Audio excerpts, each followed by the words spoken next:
Ya, kita masih membicarakan mengenai rencana reklamasi untuk Taman Impian Jaya Ancol dan juga Dufan. Ada Kang Yayat Supriyatna yang tersambung sama kami dan juga Mas Justin Adrian Untayana, anggota DPRD dari PSI. Nah, Mas Justin, Anda sendiri mengomentari bahwa ini kan sebuah proyek yang besar dan bahkan ada proyek nasional juga di area tersebut. Dari peraturan gubernur tadi Mas atau Kang Yayat tadi sudah menjelaskan bahwa justru butuh aturan yang lebih kuat lagi. Jangan sampai suatu aturan seperti Pergub ini akan bisa berubah-berubah kalau tidak diberikan suatu ketetapan hukum yang lebih kuat lagi. Apakah dari DPRD merasa ini juga dibutuhkan atau paling tidak dari Anda pribadi dari fraksi PSI ini? Ya, dari Komisi D dan dari fraksi PSI sendiri kami juga sependapat dengan Bapak Yayat bahwa sebenarnya ini harus lewat Perda. Cuma memang selama ini tidak ada komunikasi dari pihak eksekutif kepada legislatif. Sepertinya mungkin ada keengganan di sini dan sehingga Bapak Gubernur mengambil kebijakan sendiri dalam bentuk keputusan gubernur ini. Tapi sekalipun demikian kami melihat keputusan gubernur ini juga masih berbeda kualitas dengan pemerintahan eksekutif yang sebelumnya juga. Dengan tidak detailnya hal-hal kontribusi tambahan yang diatur di dalamnya. Kalau pandangan dari komisi dan fraksi, mengapa memang dibutuhkan Perda dibandingkan dengan hanya Pergub? Justru itu tadi, masalah RDTR-nya dan keterkaitan produk-produk hukum yang terkait dengan reklamasi ini juga. Mungkinkah didorong begitu untuk kepada eksekutif begitu agar ini lebih diberikan kekuatan hukum lebih kuat lagi dengan Perda? Ya, atau bagaimana? Kita memang ada fungsi pengawasan.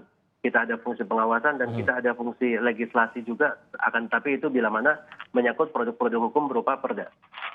Akan tapi kalau misalnya produk-produk hukum berupa Kepgub dan lain sebagainya, kita mungkin bisa pertanyakan.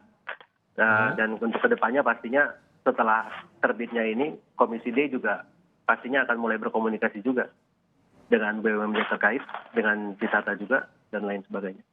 Nah, kalau ini terus berlanjut, kalau kita lihat kan dengan Pergub tersebut, hal ini akan terus berlanjut begitu. Mungkin Anda bisa juga menjelaskan kepada masyarakat di DKI Jakarta yang ingin atau bahkan masih menolak begitu adanya reklamasi, masih menuntut janji dari Pak Anies pada saat maju sebagai gubernur untuk menghentikan seluruh reklamasi. Fungsi DPRD nanti akan seperti apa? Apakah benar-benar harus lepas tangankah dan membiarkan atau hanya bisa melihat eksekutif melaksanakan hal tersebut kah? Atau justru akan melaksanakan atau mengawasi bukan hanya dari sisi apa yang dilaksanakan dari sisi eksekutif, tapi juga ada BUMD di sini juga bisa dilaksanakan pengawasan melalui BUMD atau bagaimana? Ya, jadi segala langkah-langkah yang akan diambil oleh DPRD ini kan sifatnya kolektif kolegial. Saya mungkin tidak bisa berbicara atas nama saya sendiri atau atas nama fraksi sendiri karena saya juga terikat sebagai anggota Komisi D DPRD DKI Jakarta. Akan tapi pastinya hal ini menjadi concern kami. Terlepas dari itu semuanya, memang masalah isu reklamasi ini sangat disayangkan. Karena ini sebenarnya dari tahun 95 dan ini sebenarnya menciptakan iklim yang cukup buruk untuk investasi karena adanya ketidakpastian hukum. Seperti kita ketahui, reklamasi ini dari tahun 95 diajukan dulu, sempat bermasalah juga sampai ke Mahkamah Agung tahun 2003 dan lain sebagainya, dan sekarang pun masih bermasalah juga. Masih belum ada kepastian hukum terhadap investasi di DKI Jakarta. Dan kita harap ini bisa segera diperbaiki juga, dan tentunya saya akan berkoordinasi lagi dengan rekan-rekan Komisi D DPRD DKI Jakarta. Kalau melihat time frame-nya begitu, masyarakat mungkin terutama yang awam begitu mengenai apa yang produk hukum dan apa aturan yang berlaku di sini, ya, apakah ada time frame atau mungkin secepat apa kita akan mulai melihat kalau memang ini akan terus digolkan, maka ini reklamasi yang tadinya kita ketahui sudah dihentikan ternyata akan dimulai lagi? Ya, kalau time frame-nya kita belum bisa terlalu menetapkan jadwalnya karena saya kira masyarakat bisa menilai sendiri bagaimana eksekutif bekerja, bagaimana legislatif bekerja. Selama ini memang komunikasi tentang reklamasi ini tidak pernah dibicarakan kepada kami. Jadi Anda pun dengan dari DPRD tidak mengetahui? Ya, bahkan dengan TGUPP yang jumlahnya lebih dari 50 itu tidak ada satupun juga kok yang mencoba berkomunikasi dengan kami juga. Oke, jadi ini berjalan tanpa komunikasi, paling tidak dengan Komisi D begitu ya? Iya. Oke, Kang Yayat, tadi Anda mengkhawatirkan bahwa mengenai produk hukum yang lebih kuat seharusnya. Mengapa begitu? Apakah karena adanya potensi untuk berubah-berubah detail-detail dalam keputusan, atau justru Anda khawatir ini kan proyek yang bisa berlangsung cukup lama, di tengah perjalanan proyek tersebut mungkin gubernurnya juga nanti dalam tahun-tahun ke depan akan berbeda, maka akan menjadi masalah, atau bagaimana, Kang Yayat? Pertama begini, kita harus memberikan kepastian tentang tata kelola pantai utara Jakarta. Dengan adanya perda zonasi kawasan pesisir dan pulau-pulau kecil, itu bisa ditetapkan mana zonasi untuk nelayan, zonasi wisata, zonasi lindung, zonasi infrastruktur. Dengan adanya penetapan itu, maka produk turunannya mengikuti ketentuan yang berlaku. Sekarang kan tidak ada. Kalau tidak ada, kemudian kewenangan diskresi yang dikeluarkan, maka acuannya kan bagaimana kepentingan gubernur atau kepentingan Pemprov yang masuk di dalamnya. Kedua, pola kompensasi itu kan sangat rawan terkait ruang negosiasi kepentingan di dalamnya. Kita baru contoh kasus dengan Ancol. Bagaimana dengan pulau-pulau lain yang sudah sah dengan Perpres 60 tahun 2020 tentang Jabodetabek, kawasan perkotaan Jabodetabek, yang sudah menetapkan pulau yang sama, beberapa pulau untuk deklarasi, itu bagaimana? Apakah sama tidak pergub yang diatur untuk Ancol sama pergub yang diatur untuk pulau-pulau lain? Kalau payung hukumnya tidak ada. Sementara kan gubernur sudah menarik. Pertanyaannya, mungkin himbauan lah kepada Pak Gubernur, eksekutif, mana rancangan yang Anda susun supaya bisa ditawarkan ke teman-teman DPRD supaya dibahas bersama. Sehingga tidak menimbulkan polemik, tidak ada tawar-menawar. Kalau sudah ada secara tata ruang, maka kebijakan-kebijakan perluasan yang ada di dalam tata ruang itu aman buat pengambil keputusan. Nah sekarang dengan Pergub 237 ada perluasan tambahan itu, kalau tidak ada di RDTR-nya, ini khawatir saya bilang bisa terjadi pelanggaran tata ruang dan bisa diimplikasikan kepada pengaduan. Ini mudah-mudahan tidak terjadi supaya keputusan dari Pak Gubernur pun tepat. Saya ingat banget Pak Gubernur, Pak Anies itu orang yang taat hukum dan sangat mematuhi aturan hukum supaya tidak menimbulkan polemik berkepanjangan. Sebaiknya teman-teman DPRD mengingatkan kembali kepada eksekutif, tolong buatkan rancangan yang sudah ada itu untuk dibahas secara bersama-sama. Oke, sederhananya mungkin begini, apakah saya bisa terjemahkan begini, Kang Yayat? Kalau memang tidak ada dibuat peraturan hukum yang lebih kuatnya, maka peraturan gubernur yang dikeluarkan tersebut memang hanya akan mengatur apa yang reklamasi apa yang dibahas terhadap Taman Impian Jaya Ancol dan Dufan. Sementara kalau terjadi lagi di area sebelahnya, maka akan dibutuhkan peraturan baru lagi yang detailnya bisa berbeda lagi dengan yang ada di 237 ini. Iya, jadi kepentingannya sangat parsial. Jadi misalnya contoh untuk di Ancol diminta 5% dari total luas wilayahnya itu. Maka pertanyaannya, apakah luas 5% untuk 135 hektar itu sama tidak untuk kawasan pulau-pulau lain yang lebih luas? Nah kalau di dalam rancangan perda sebelumnya itu ditetapkan berapa luasannya, berapa bentuk kompensasinya, dan bagaimana bentuk kewajibannya.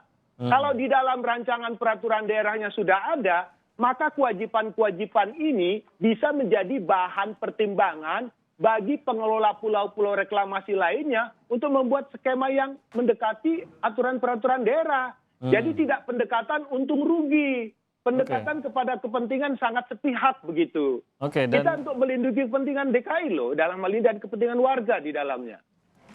Dugaan saya kalau begitu akan lebih sulit juga untuk merancang sebuah area, sebuah ekosistem yang lebih terencana, Dok, secara general, bukan hanya untuk kawasan Ancol dan Dufan saja begitu. Betul, contohnya begini, Jakarta kurang ruang terbuka hijau. Dari pulau-pulau reklamasi ini, berapa kepentingan Pemprov untuk menambah RTH di pulau tersebut? Jakarta kekurangan ruang publik untuk sarana olahraga. Jakarta kurang pantai publik untuk ruang rekreasi. Jadi kalau nanti revisi rencana tata ruang DKI dilakukan, proporsi tambahan itu bisa didapatkan dari pulau-pulau reklamasi. Jadi angka itu merujuk. Jadi tidak ada ruang negosiasi lagi yang membuat persoalannya bisa panjang. Dan dengan adanya aturan hukum itu bisa ditetapkan berapa penambahan nanti RTH di pulau-pulau reklamasi, berapa zona publiknya, berapa nelayannya, berapa semuanya. Jadi dengan hitungan yang pasti tidak ada lagi ruang negosiasi di dalamnya dan pergubnya tidak perlu berubah-ubah lagi gitu. Nah saya kembali ke Mas Justin dari sebagai wakil rakyat di DPRD DKI Jakarta, adakah yang terluput kalau Anda lihat dari peraturan gubernur dan juga pertimbangan dan kekhawatiran selama ini yang dimiliki oleh masyarakat terkait dengan reklamasi, adakah yang terluput dari perhatian eksekutif menurut Anda di sini? Ya, pastinya mungkin kita juga tidak ingin berandai-andai ya, tapi memang ada beberapa kekurangan di sini. Seperti yang saya katakan tadi juga, kami di Komisi D juga mulai membahas hal ini juga.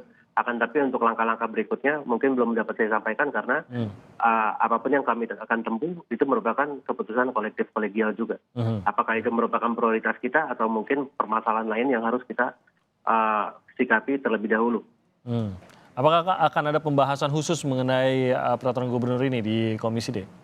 Kemungkinan besar kita akan melakukan itu, tapi saya tidak ingin mendahului ketua Komisi D juga. Tapi yang pasti masalah reklamasi ini cukup kami sorot di dalam. Sebenarnya tidak hanya reklamasi saja, tapi ada beberapa kebijakan lain juga sedang kami masih kaji juga untuk dilakukan langkah-langkah tertentu. Ya kita nantikan kalau begitu Mas Justin bagaimana dari Komisi D juga pengawasannya terhadap hal ini, karena kalau kita dengar dari kata yang dikatakan oleh Kang Yayat tadi cukup mengkhawatirkan kalau memang setiap kali ada reklamasi yang dikembangkan maka harus digodok lagi aturan yang baru dan bisa berbeda-beda. Nah berarti Kang Yayat apa yang bisa dilakukan untuk bisa menjamin kalau memang reklamasi ini akan dilanjutkan maka akan demi kebaikan seluruh warga di Jakarta dan sekitarnya dan siapapun yang datang ke Jakarta tentu saja, dan bukan hanya menguntungkan sebagian orang saja. Apa yang bisa dilakukan untuk memastikan hal tersebut, Kang Yayat? Pertama begini, Pak Gubernur sudah menarik rancangan raperdanya tentang zonasi pesisir itu dan pulau-pulau kecil. Pertanyaannya, kapan rancangan perbaikan itu yang kita anggap berkeadilan, untuk kepentingan publik, untuk masa depan Jakarta, itu selesai. Kan kemarin sudah cukup lama itu dari tahun 2018 atau 2017 kalau tidak salah itu ditarik.